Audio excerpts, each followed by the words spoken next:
What's up guys, I'm Jake the Lawn Kid. Thanks for coming back for yet another week. So in today's video, we're going to talk all about grub worms, their life cycle, and how to prevent or kill them. Before we go any further, let's get an update on how the lawn's doing. Here's my lawn, June 9th, 2018, and you can see it's looking pretty green. Seriously, we're holding up on the color really well. Except for over there, and I'll explain that in a minute. But anyway, you could see color's looking really well. Now I've done 3 things for this. Number 1, I've been mowing the lawn low and I've been mowing it frequently, and I've talked about that in a past video to culturally kill off a problem grass. If you want to see that, I'll leave it in the eye in the top right corner, and I'll also link it in the description below as well. And number 2, I've also been irrigating this. I started irrigation last week and I've watered 3 times and I've gotten a ½ inch down each time, and clearly I still have to do that a lot more, but you get the idea. It's holding up strong. And number 2, I put down an application of Milorganite and liquid iron. You guys remember that from last week. If you want to see that video, it explains everything you need to know, the science behind it, how to apply. So that'll be in the eye in the top right corner, and I'll also leave it in the description below as well. Anyway, you can see the front lawn is looking really good. The only problem up here, and the reason that I have a little bit of stress showing right here, whereas my neighbor doesn't, is because of the fact that I'm actually mowing lower. You see, if you have a grass type like perennial rye or Kentucky blue, you'll notice that these grasses are not really known for their rigidity. Whereas if you have a tall fescue lawn, you don't have to worry about this because that grass type is so rigid that it does really well at a taller height. Let me explain. So a grass type like bluegrass or perennial rye, whenever it's cut taller, especially in the heat of the summer where it tends to dry out, it's going to be more susceptible to layover when it's walked on because it's not going to have any fight left in it because it's literally checking out for the summer, going into dormancy. It's not going to have any fight left in it, and with that it's just going to lay down. It's going to cause problems like thatch buildup, suffocation, fungus, disease, all sorts of problems. So that's part of why I've been cutting it lower, and you could see I'm also stressing it when I cut it a little bit lower because I don't have as much leaf surface as I would like available to shade the root zone and retain a little bit of moisture. That's part of the problem going on here. So I can fix that with a little bit of irrigation, and then once I get a little bit more growth here, I'm going to go ahead and raise the height up a little bit.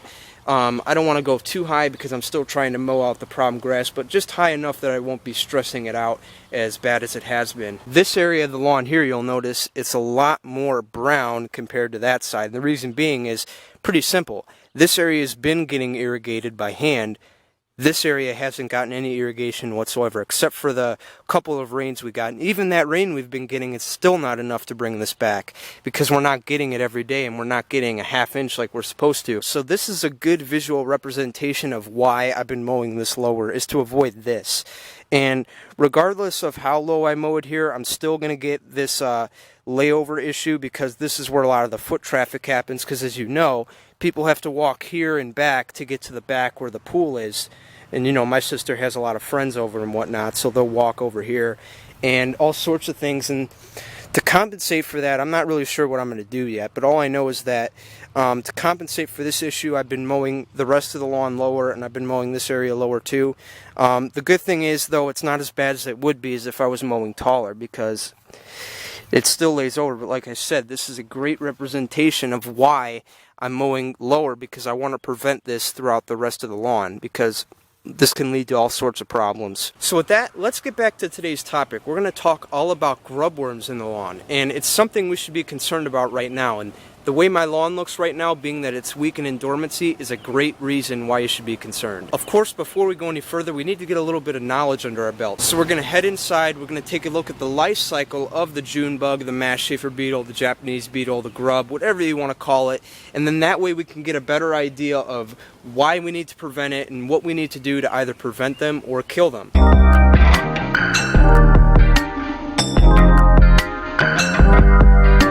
Okay, so what we're looking at here is a side view of the lawn, and this up here, this is our grass, this is our soil line, and this is our roots. What we've got down here is our calendar year. We've got January all the way to December.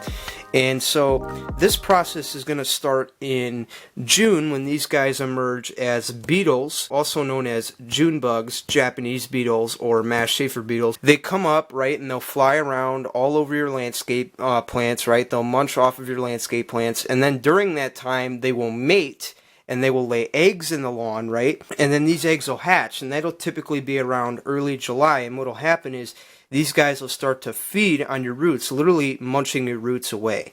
And any damage that they do during this time isn't going to be present, because during this time, especially where I'm at, the lawns are in summer dormancy, right? So the lawns are pretty much brown everywhere, so you can't really tell where they're damaging areas and where they're not. And they will feed all the way to November, and then once we get our first freeze, they will bury down deep. Start back up here in early April. Once the proper conditions hit, they will come back up to the soil and they will munch a little bit more. The only difference now being is that they're a lot bigger, so they're actually going to feed a lot more.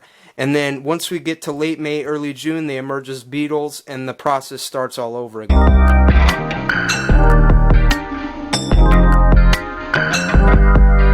Now that we know the life cycle, how do we prevent or kill grub worms? So there's two different methods you can use. There's a preventative and a curative. First, let's talk about the preventative. Once this product gets into the roots and these grubs take a bite, what's going to happen is it's going to suppress their appetite, and then eventually they're going to die due to malnutrition, which is basically, lack of appetite.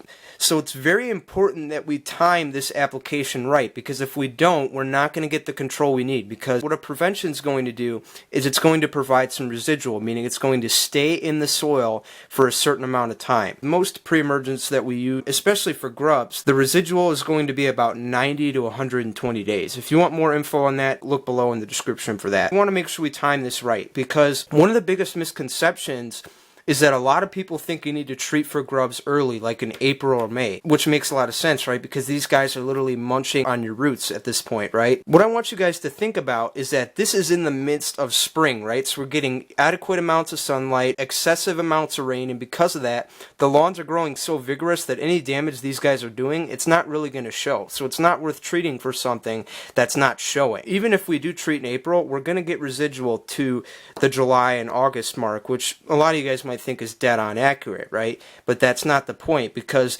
even if we do put it down in April, we're not going to get as good a control on that last month as we would on the first 3 months. Make sense? We want to make sure we time this right. So get that down in early June. Let's say that you weren't able to get down a preventative, or you're tuning in, you're seeing this video in late August, early September, and you're noticing damage and you want to do something about it. That brings us to our next option, and that is to put down what is called curative. And the curative will kill within 24 hours, being that it is in high concentrations and things like that. Anyway, so we want to put this down in late September, early October, or November. This is typically when the lawns are going to be coming out of dormancy, and this is when we're going to start to see damage and be able to, eliminate the difficulty of spotting it, because we'll literally see spots in the lawn where they've feeded on the roots and where they haven't. It'll mostly be in the sunny parts of the lawn, just in case you're wondering. So what I recommend you do is you get that down in September, October, or November, when outside temps are coming back down, rain is coming back, and things like that, and the lawn's growing. One more thing I want you to know about both of these, that they both need to be watered in. No matter what you do, you have to water them in. In case you're wondering how much, we put down a ½ inch of water. That should do it. We want to get this stuff washed into the soil so that it can immediately take effect after we apply it. If we don't water it in immediately, we will lose efficacy due to the product degrading in sunlight. So make sure that you water this in. So that's all I have to teach you today about grub worms, their life cycle, and how to prevent or kill them. If you have any questions, please leave them in the comments below. And with that, I'm Jake the Lawn Kid. Please subscribe to the channel, and I'll see you guys next time.